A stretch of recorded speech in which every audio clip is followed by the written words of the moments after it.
गांव में रहने वाला एक नौजवान लड़का अपने मानसिक डर से बहुत परेशान था। उसे हमेशा किसी न किसी बात का डर लगा ही रहता था। कभी वह यह सोचकर डरता कि पता नहीं उसका भविष्य कैसा होगा, वह खुद के और अपने माँ बाप के सपने पूरे कर भी पाएगा या नहीं। उसे हमेशा यही लगता था कि उसके अंदर बहुत सारी कमियां हैं और इसी सोच की वजह से वह खुद को दूसरों की तुलना में छोटा और कमतर समझता था। यहाँ तक कि उसे लोगों से खुलकर बात करने में भी डर लगता था।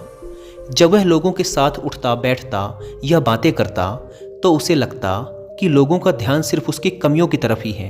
इसीलिए वह लोगों के सामने असहज और घबराहट महसूस करता था। उसे इस बात से भी जलन होती थी कि उसके आसपास के लोग उससे आगे कैसे निकल रहे हैं, और साथ ही उसे इस बात का डर भी लगा रहता कि कहीं उसके मित्र या आसपास के लोग उससे आगे न निकल जाएं, और अगर ऐसा हुआ तो वह उनके सामने छोटा और कमज़ोर साबित हो जाएगा। और इसी पिछड़ने व कमज़ोर साबित होने के डर से वह पता होने के बाद भी अपने मित्रों और साथियों के साथ ऐसी किसी भी जानकारी या अवसर को साझा नहीं करता था जिसमें उसे लगता था कि सामने वाला उस जानकारी या अवसर का फायदा उठाकर उससे आगे निकल जाएगा।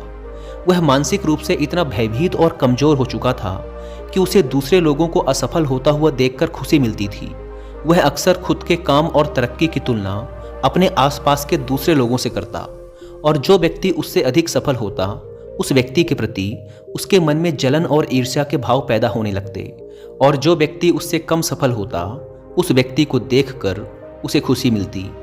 अपनी इस तुलनात्मक और नकारात्मक सोच व डर की वजह से वह नौजवान अक्सर अशांत ही रहता था, और उसे पता भी था कि यह डर और तुलनात्मक सोच उसके लिए ठीक नहीं है, यह उसे पीछे की ओर खींच रही है। लेकिन फिर भी बहुत कोशिश करने के बाद भी वह अपने इस मानसिक डर और नकारात्मक सोचने की आदत को छोड़ नहीं पा रहा था, और समय के साथ उसका यह डर और भी अधिक बढ़ता जा रहा था, जिससे वह और भी अधिक चिंता और तनाव से घिरता जा रहा था, लेकिन कुछ भी कर नहीं पा रहा था। तभी अचानक उसे एक दिन एक बौद्ध भिक्षु के बारे में पता चला, जो कि उसके पड़ोस के गांव में बने बौद्ध मठ में ही रहा करते थे। वे बौद्ध भिक्षु एक ध्यानी व्यक्ति थे और उनके बहुत सारे शिष्य भी थे। वे अपनी बुद्धि और ज्ञान के बल पर लोगों की बड़ी बड़ी समस्याओं का समाधान निकालने के लिए उस पूरे क्षेत्र में प्रसिद्ध थे। बौद्ध भिक्षु के बारे में जानकारी मिलते ही वह नौजवान लड़का अगले दिन बौद्ध भिक्षु के पास पहुंच जाता है और उनको प्रणाम कर उनके समक्ष एक उदास चेहरे के साथ बैठ जाता है। पहले तो बौद्ध भिक्षु ने उसके चेहरे की तरफ बड़े ध्यान से देखा और फिर एक बड़ी ही शांत और मधुर आवाज में उसके आने का कारण पूछा। उस नौजवान लड़के ने बड़े ही उदास और दुखी मन के साथ अपनी कहानी सुनानी शुरू की।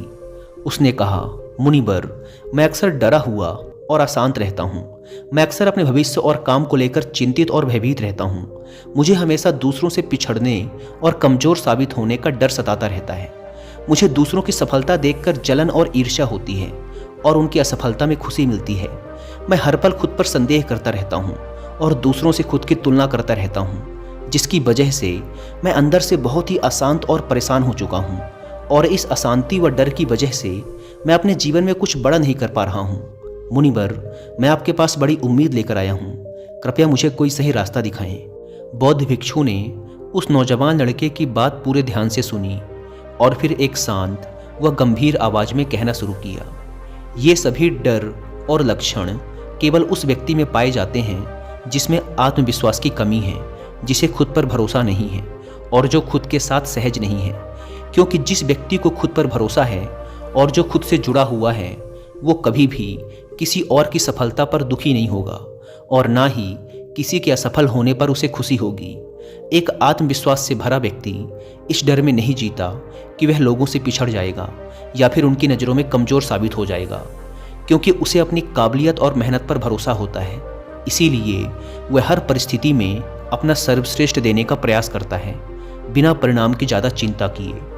तो आज मैं तुम्हें 9 ऐसी आदतों के बारे में बताऊंगा जो उन लोगों के अंदर पाई जाती हैं जो आत्मविश्वास से भरे होते हैं, जिन्हें खुद पर भरोसा होता है, जो खुद के साथ सहज होते हैं और खुद से जुड़े होते हैं। और इन आदतों को अपनाकर तुम भी खुद को आत्मविश्वास से भर सकते हो, खुद के साथ तालमेल बिठाना सीख सकते हो और खुद को डर, जलन, ईर्ष्या और तुलना जैसे नकारात्मक विचारों से दूर रखकर अपने काम पर ध्यान दे सकते हो। तो मेरी इन बातों को ध्यान से सुनना और ये समझने का प्रयास करना कि तुम कहाँ पर खड़े हो, यानी इनमें से कौन सी आदतें तुम्हारे अंदर हैं और अभी ऐसी और कौन सी आदतें हैं जो तुम्हें अपने अंदर विकसित करनी है एक शांत, खुशहाल और सफल जीवन जीने के लिए। तो चलो शुरू करते हैं पहली आदत से। तो पहली आदत है कि चीज़ों और बातों को व्यक्तिगत रूप से लेना बंद करो। हर चीज़ को व्यक्तिगत यानी अपने ऊपर लेने की कोई ज़रूरत नहीं है, क्योंकि कोई भी इंसान अगर चीज़ों को व्यक्तिगत तौर पर लेता है, कोई भी बात अगर किसी समूह के लिए बोली जा रही है या आमतौर पर सबके लिए बोली जा रही है और वो व्यक्ति उस बात को अपने ऊपर ले लेता है, तो फिर वो वहाँ पर बहुत ज़्यादा अपमानित महसूस करता है और अपने आत्मविश्वास को बहुत गहरी चोट पहुँचा लेता है। हमें चीज़ों को व्यक्तिगत रूप से लेने की बजाय, उसे व्यक्तिगत अर्थ देने की बजाय उसका सामूहिक और परिस्थितिक अर्थ निकालना सीखना चाहिए, यानी कि वो बात कितनों के लिए, किस मकसद से और किस परिस्थिति में बोली गई है, इस बात को ध्यान में रखते हुए उसका मतलब निकालना चाहिए। और जो भी व्यक्ति अपने साथ सहज होता है, उसे खुद पर भरोसा होता है, वह खुद को जानता है कि वह कौन है, इसीलिए वह कभी भी चीज़ों को व्यक्तिगत रूप से नहीं लेता। इसकी बजाय वह मौजूदा परिस्थिति के अनुसार उस बात का मतलब निकालता है। जब हम परिस्थिति और मौके के अनुसार चीज़ों या कही गई बातों का मतलब निकालना सीख जाते हैं, तो फिर हम खुद को बेवजह का दोष देने और खुद पर बेमतलब का दबाव बनाकर परेशान होने से बच जाते हैं। दूसरी आदत है अपने आप पर, अपनी काबिलियत पर भरोसा रखना। अपने आप पर भरोसा करना ये सबसे खूबसूरत एहसास है। दूसरे हम पर भरोसा करें, ये हमारे लिए बहुत अच्छी, बहुत खास बात तो है ही, लेकिन जब हम खुद पर भरोसा करना सीख जाते हैं तो ज़िंदगी बहुत ही आसान और खूबसूरत बन जाती है। क्योंकि जब हमारा खुद पर विश्वास पक्का हो जाता है तो फिर कोई हमारा साथ दे या ना दे, हम जिंदगी में आगे बढ़ते जाते हैं और कितनी भी बड़ी से बड़ी मुसीबत हमारे सामने आए, वो घुटने टेक कर चली ही जाती है और हम हंसते मुस्कुराते हुए आगे बढ़ते जाते हैं। आत्मविश्वास से भरे लोगों की तीसरी आदत है कि उनकी ज़िंदगी में एक ठहराव होता है और वो बिना किसी घबराहट के अपना पर्याप्त समय लेते हैं। ज़िंदगी में सब कुछ तुरंत नहीं मिलता और ना ही हर समय परिस्थितियां हमारे अनुकूल होती हैं। ऐसा नहीं होता कि सब कुछ एकदम से और तुरंत हो जाएगा। कई बार ऐसा होता है कि हमें रुकने की ज़रूरत पड़ती है, चीज़ों को अच्छे से समझने और करने के लिए थोड़ा ठहराव की ज़रूरत पड़ती है। और इस बीच ये जो समय लगता है, इसमें ज़्यादातर लोग अपना धैर्य खो देते हैं। लेकिन जो मजबूत इंसान होगा, जो अपने साथ सहज होगा, उसमें यह खासियत होगी कि वह थोड़ा सा समय लेगा, लेकिन उसे भरोसा होगा कि जो समय वो ले रहा है या जो समय उस काम में लग रहा है, वह वास्तव में उसे और उसकी ज़िंदगी को बेहतर बना रहा है। तो वो इंसान खुशी खुशी अपना समय लेगा, इंतज़ार करेगा और विचलित व परेशान होने की बजाय उसके अंदर बहुत सारा धैर्य और आभार होगा कि चलो चीज़ें कम से कम बेहतर तो हो रही हैं। तो वो समय की कद्र करेगा, अपने अंदर शांति बनाए रखेगा और समय बहुत ही अच्छे से और शांति से बीत जाएगा।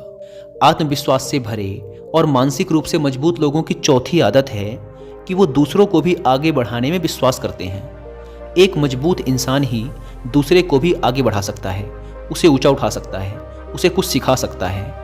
जो इंसान खुद में मजबूत होता है, खुद को पसंद करता है, खुद के साथ सहज होता है, संतुष्ट होता है, वही इंसान दूसरों की मदद कर सकता है।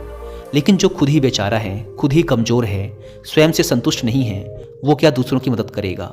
उसे तो खुद दूसरे लोगों से मदद की ज़रूरत है। लेकिन जो इंसान खुद पर भरोसा करता है, वह खुद के साथ सहज और संतुष्ट होता है। इसीलिए वह किसी भी प्रकार की जलन, ईर्ष्या या तुलना के चक्कर में नहीं पड़ता। उसे दूसरे लोगों की मदद करने में भी खुशी मिलती है, क्योंकि वह जानता है कि जितना मैं मजबूत हूँ, उतना ही अगर कोई और मजबूत बनता है तो मजबूत लोगों का एक समूह बनेगा और सब मिलकर मजबूती से आगे बढ़ेंगे। खुद पर भरोसा करने वाले और मानसिक रूप से मजबूत लोगों की पांचवी आदत है कि वो बिना ज़्यादा क्रोधित हुए, बिना अपना आपा खोए, बिना किसी को नुकसान पहुंचाए और बिना डरे अपनी बात को अच्छी तरीके से रखना जानते हैं। क्योंकि ऐसा इंसान अपने साथ सहज और ईमानदार होता है, इसीलिए उसे अपनी गलतियों के बारे में भी पता होता है और ये भी पता होता है कि कहाँ पर वो निर्दोष है।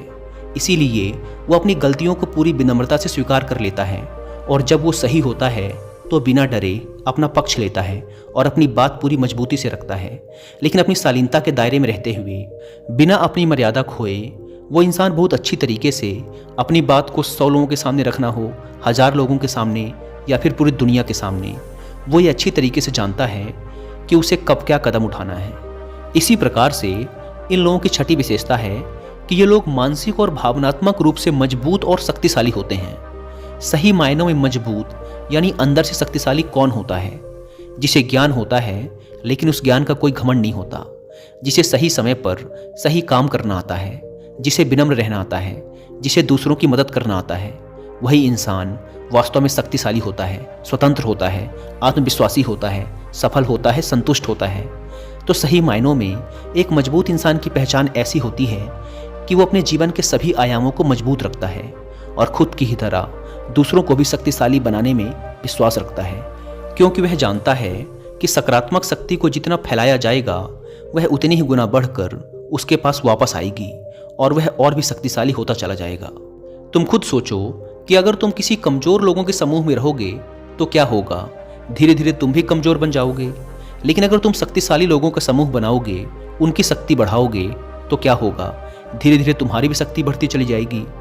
तो ऐसे लोग सही मायनों में शक्तिशाली होते हैं। आत्मविश्वास से भरे और खुद से जुड़े लोगों की सातवीं विशेषता है कि ये लोग अपनी जिंदगी से संतुष्ट होते हैं।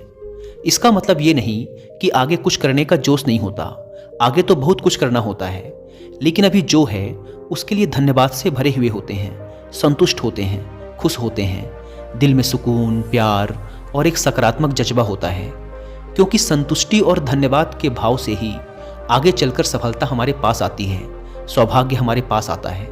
लेकिन अगर हम असंतुष्ट हैं तो हम खुद से नाखुश रहेंगे, कमियां निकालेंगे, चिड़चिड़ करेंगे, जिससे यह ब्रह्मांडीय शक्ति, यह प्रकृति भी कहेगी कि हर समय रोता ही रहता है, कमियां ही निकालता रहता है, छोड़ो इसे। और जो मेरे खुशनुमा बच्चे हैं उनकी तरफ ध्यान देता हूँ। ऐसा होता है ना कई बार कि जो बच्चा हर समय रोता रहता है, चिड़चिड़ाता रहता है, शिकायत करता रहता है, तो कई बार उसके माँ बाप भी उसे उसी हालत में छोड़ देते हैं कि रहने दो इसे, अपने आप ही रोग आके थोड़ी देर में चुप हो जाएगा। लेकिन जो बच्चा प्यारा सा, खुशनुमा सा और शांत होता है, उसकी तरफ लोगों का प्यार और बढ़ता है, उसे और खुशियाँ मिलती हैं। तो कहने का अर्थ है कि जो लोग संतुष्ट होते हैं वो अपने साथ सहज और खुश रह पाते हैं और उनका अपने पर भरोसा बढ़ता चला जाता है। इसी तरह से इन लोगों की आठवीं आदत होती है कि ये लोग संतुलन में भरोसा रखते हैं। जीवन को अच्छी तरीके से जीने के लिए इसका संतुलित होना बेहद आवश्यक है। तो ऐसे मजबूत लोग जो अपने साथ सहज होते हैं वो जीवन के संतुलित होने पर विश्वास रखते हैं। हमारे जीवन के बहुत सारे पहलू हैं, जैसे शारीरिक स्वास्थ्य, मानसिक स्वास्थ्य, घरेलू संबंध, सामाजिक संबंध, भविष्य के सपने, मौज मस्ती, सफलता इत्यादि। और अगर हम इन सभी चीज़ों को उचित समय देते हैं तो हमारे जीवन में एक संतुलन होगा, हम संतुष्ट रहेंगे, खुश रहेंगे, बीमार होने से बचे रहेंगे। लेकिन अगर हम जीवन के किसी एक क्षेत्र में बहुत ज़्यादा ध्यान देते हैं, उसमें बहुत अच्छा कर रहे हैं, लेकिन बाकी दूसरे क्षेत्रों में बिल्कुल पिछड़े हुए हैं, तो क्या होगा? हमारे जीवन में कभी भी वो संतुष्टि, वो खुशी, वो आत्मविश्वास आ ही नहीं पाएगा। हम ज़्यादातर समय परेशान ही रहेंगे।